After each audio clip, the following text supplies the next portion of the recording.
परमेश्वर का वचन हमारे जीवन का उद्धार करता है और जीवन की रोटी है, इसलिए वचन को पूरा जरूर सुने। नीति वचन अध्याय 31। मस्सा नगर के राजा लमुएल के नीति वचन।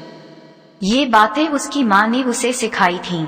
माँ ने कहा, मेरे पुत्र, मेरे गर्भ से जन्मे पुत्र, मेरी मन्नतों के पुत्र, मैं तुझसे क्या कहूँ, अपनी शक्ति स्त्रियों के साथ भोग विलास में मत नष्ट करना, और न अपने जीवन की लगाम उनके हाथ में देना जो राजाओं को बर्बाद कर देती हैं।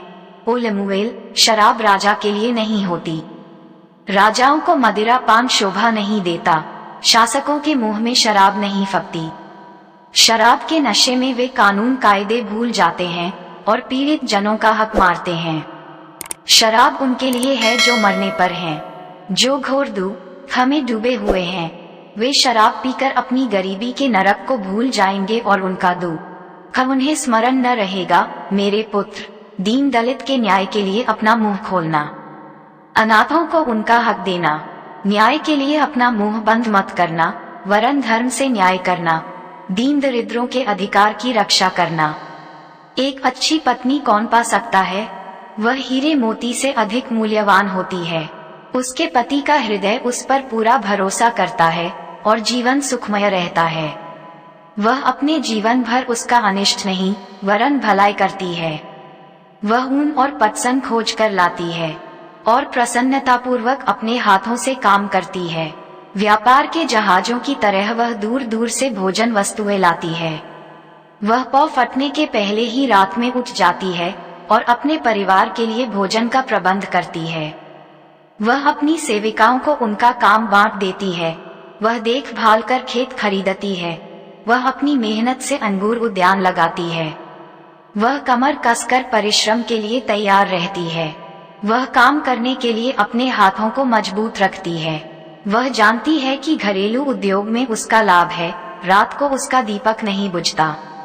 उसके हाथ चरखे पर लगे रहते हैं और वह उंगलियों से तकली चलाती है। गरीबों के लिए उसकी मुट्ठी खुली रहती है। वह दीन दरिद्रों को संभालती है।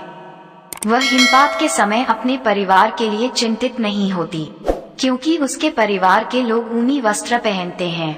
वह स्वयं चादरें बुनती है। उसके वस्त्र सूक्ष्म पटसन के और बैंगनी रंग के होते हैं।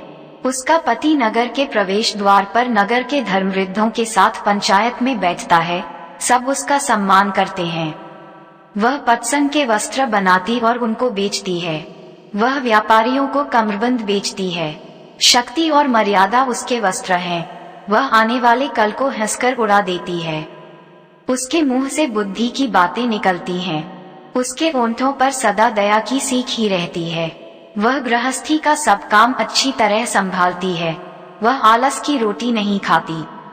उसके बेटे और बेटियां सोकर उठते ही उसके पैर छूते हैं। जब उसका पति सोकर उठता है, वह भी उसकी प्रशंसा करता है।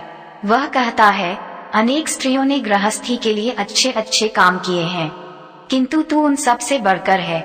आकर्षण में धोखा हो सकता है और शरीर की सुंदरता भी निस्सार है, किंतु जो स्त्री प्रभु का भय मानती है वह प्रशंसा के योग्य है। ऐसी स्त्री का उसके परिश्रम के अनुरूप सम्मान करो। सभा पंचायत में उसके कार्यों की प्रशंसा होनी चाहिए। परमेश्वर आपको पढ़े गए वचन से आशीष दे। हमारी तरफ से आप सब मसीह भाइयों को जय मसीह की।